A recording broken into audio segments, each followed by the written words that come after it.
Howdy, Redneck Gardner fans. Today's first episode of the Redneck Gardner Show, Cooking with the Redneck Gardner. I'm the Redneck Gardner. Will be done out of 101 Things to Do with a Dutch Oven, written by Vernon Winterton, my grandfather. But first, we'll be going through, each episode we'll be going through at least one or more of these recipes in here. Today we've chosen to make dinner out of Dutch oven pizza. It's used with the Dutch oven size 12-inch Dutch oven. So we'll start with a few helpful hints that are found in the front of the book. I'll read a couple of those just to get you familiar. You can use your Dutch oven year-round. It just has to be out of the wind. It could be on a patio, garage, or even in the oven, like we have to do here, because it's too cold to be outside with propane. And that, when you can use either charcoal briquettes. There are guidelines with the briquettes, how many coals on top, how many coals on bottom.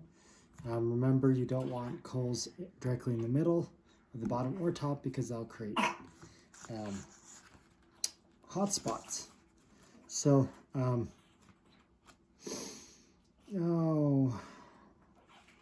so it says, when purchasing a Dutch oven, look for lumps in the casting. Lumps cause hot spots you want to avoid. Look at the thicknesses of all sides of Dutch oven. If one side's thinner than the other, it will not cook evenly and your results will be poor. Also, make sure the lid sits flat and does not rock to ensure there's a good seal when cooking. However, if the lid moves side to side slightly, that is fine. Yes, the other video I made of the Redneck Gardner was that Dutch oven, or that cast iron skillet. You clean the cast iron Dutch oven's pretty much the same. If there is rust, you will use the sandpaper or steel wool. If there is no rust and you're just cleaning it, what I do is I get hot water, I boil the water, and use a dish brush to scrub all the excess food and stuff on there. Then you throw it out, you heat it up till it's dry, then you pour a little bit of oil in it, and then you use like a paper towel to wipe the little bit of oil all over each surface till it turns black. That's called seasoning. Never ever use soap in your seasoning or when you're cleaning, because that will pull all the seasoning out and you have to restart. It'll cause rust spots and all that.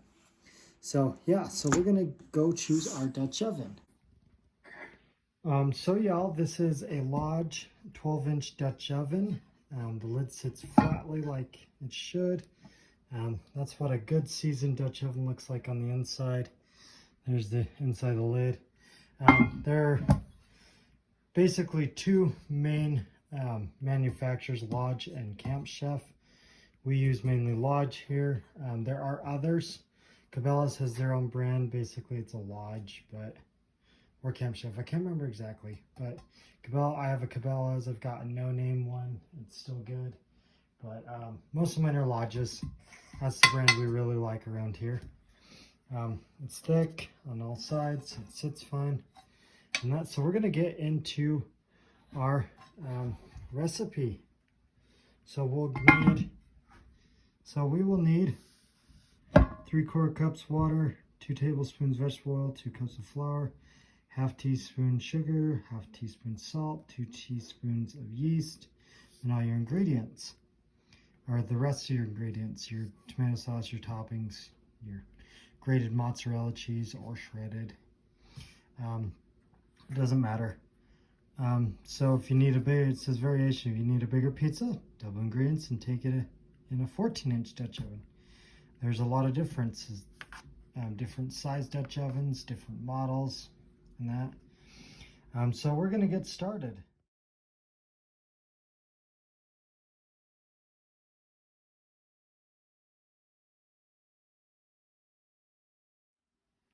So this is our yeast, and that self-rising yeast, or I don't remember what this yeast is, but we keep it in here. Got to keep it in the freezer or it'll activate. So I'm gonna actually put this back in the freezer till we actually need it. So the instructions say mix in a bowl, but I like cheating. I like using my KitchenAid with a dough hook, and it just mixes a lot better, a lot easier to handle, and that. So you're gonna put all your dry ingredients in here, and then put your wet ingredient. So you start with your dry ingredients, then put your wet ingredient, put the machine on, mix it all. Sometimes you have to add some of your water, a little bit more water than the recipe calls for, and that. But you do it to basically where it's not too sticky, and that. So we're gonna start mixing.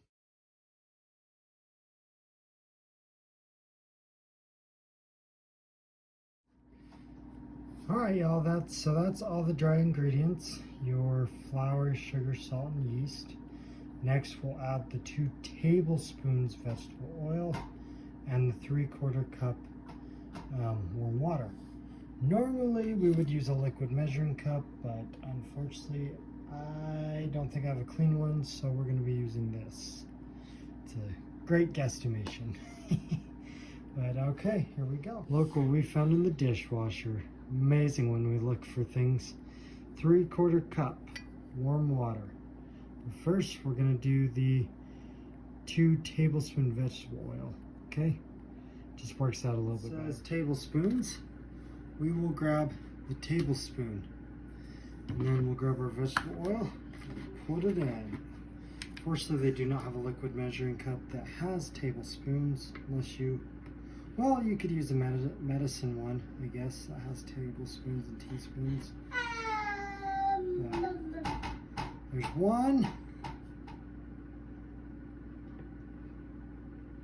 And careful not to spill, but if you spill over, you're always over your mixing bowl, so that's a benefit. And there's 2. All right, y'all. Let's get us some warm water now. So tidbit, if you do not have a tablespoon measuring cup, you can use a teaspoon measuring cup. There are 3 teaspoons to 1 tablespoon. And that one time I had to use the 1/4 teaspoon to measure all my tablespoons out. That is very difficult to concentrate on how many teaspoons you use.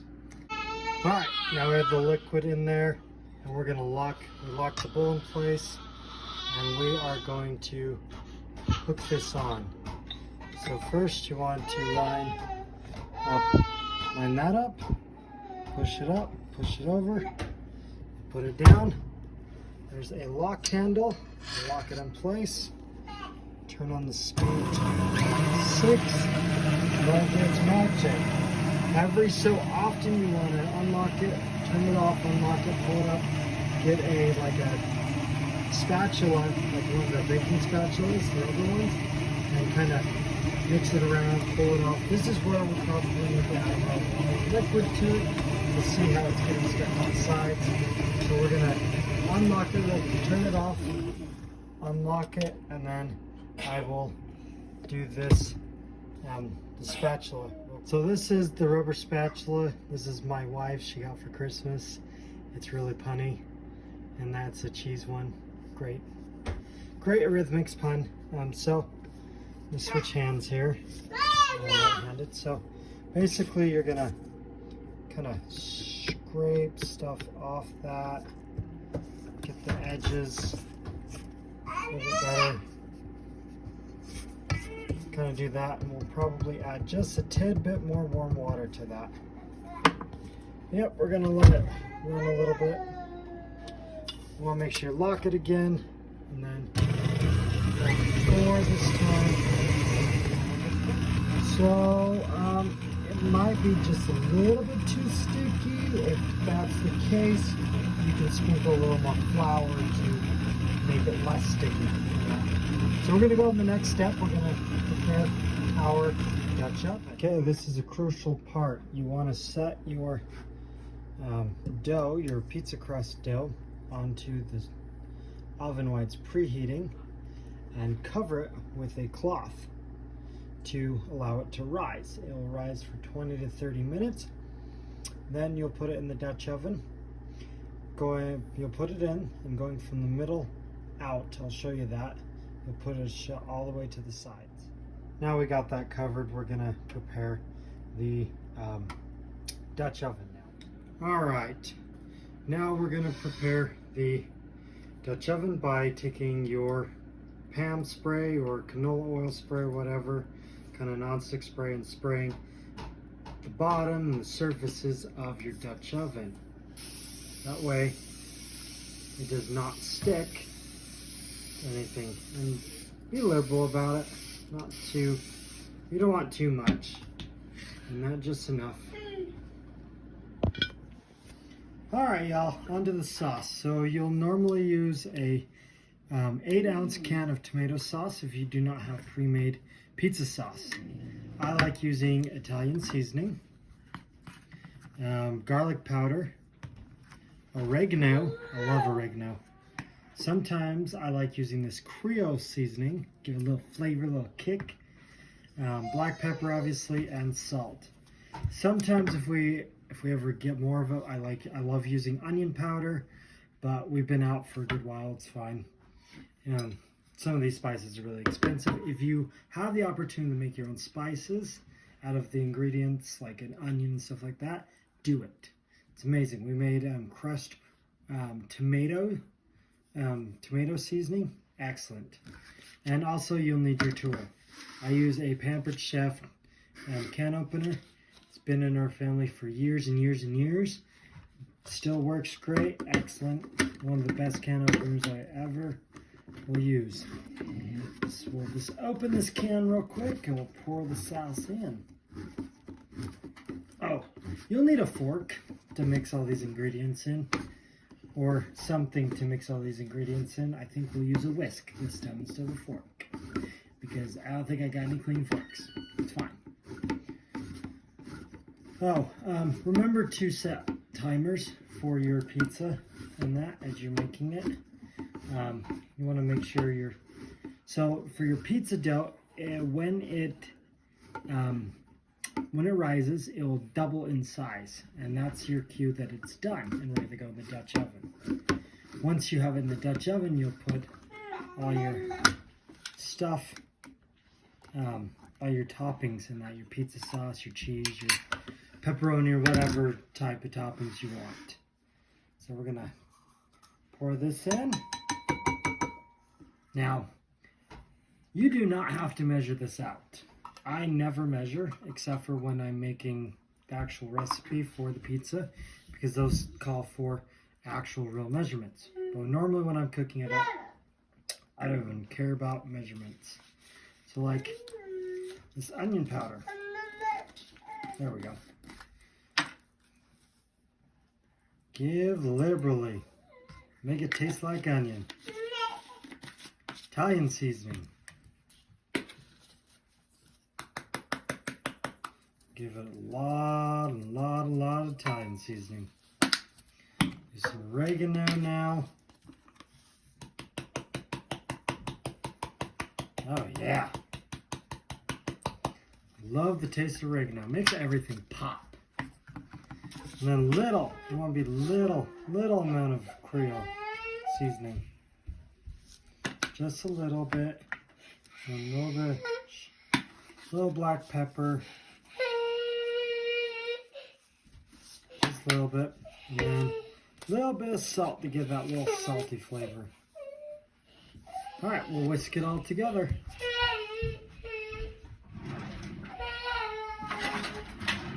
Get our handy dandy whisk. Whisk it all together.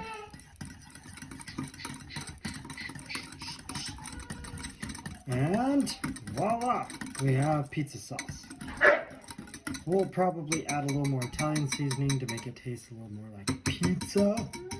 But most of the time, my wife loves my pizza sauce. That's all that matters, right? Alright, remember, give liberally when you're making sauces and stuff. You want things to be seasoned well. You want to be like Southerners.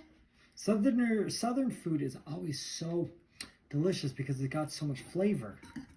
Some people, some states, like up north and other places, just lack flavor because they're a little bit stingy on them seasonings. Don't be stingy, y'all. All right, y'all, that's our pizza sauce now. Reminder, clean up as you go. Makes at the end of the process a lot smoother because you got a lot less to clean up. All right, well, all we're waiting on is the pizza dough to rise. While you're waiting on that, you might as well get your cheese and your toppings ready. All right, y'all. So our dough is done. It is definitely doubled in size. That's what we want. Now we're gonna bring it over and put it in the Dutch oven. All right, y'all, so make sure you wash your hands for this part, and that which I did earlier. So we're gonna take our dough. It's really, really sticky. Sometimes you want to make sure you have flour on your hands, which I really should have thought about that earlier. Oh, so sticky. Yeah, really sticky. Really, really sticky. All right, here's a trick. You can spray your hands with non-stick spray, and it should help keep you from sticking. Dough sticking, hopefully. Oh yeah, look at that. Not sticking no more. We just got to get all this dough off our hands. So we'll grab the rest of this dough out of the mixing bowl, put on there, and just like the recipe says, move from the middle out to the edge. Not add. All right, this is gonna be difficult, but hey, we're learning as we go, right? That's what we say on the Redneck Gardner Show. Learn as we go. So change of plans, y'all. We don't actually have any ingredients to make pepperoni pizza or anything like that. So we're gonna do barbecue chicken pizza. Yeah. So we're just getting rid of the chicken. We're using canned chicken. So fresh chicken is fine. You can use whatever kind of chicken you want. But all you need is barbecue sauce as your pizza sauce. And that. And then we'll do your canned chicken. All right.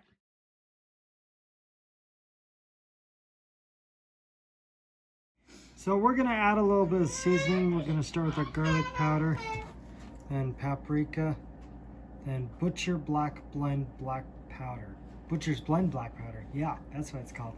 So yeah, we're going to start seasoning the rest of the pizza. All right, y'all, now we have the cheese on the pizza, all the toppings on the pizza. We're going to throw it in the oven. We're going to put this in the oven on the middle rack. Just like that. Shove it in there for 20 to 30 minutes. And we'll check on it later. Alright, y'all, the pizza is done. Doesn't that look so good? Now it's ready to serve up, and we're good to go. Well, this concludes another episode of Cooking with the Redneck Gardener. Thank y'all. Remember to get your copy of 101 to do with 101 things to do with the Dutch oven. And you can buy it on Amazon or at gibbssmith.com. That's the publisher. Till next time, view this on YouTube, Instagram. Thank you very much. Till next time.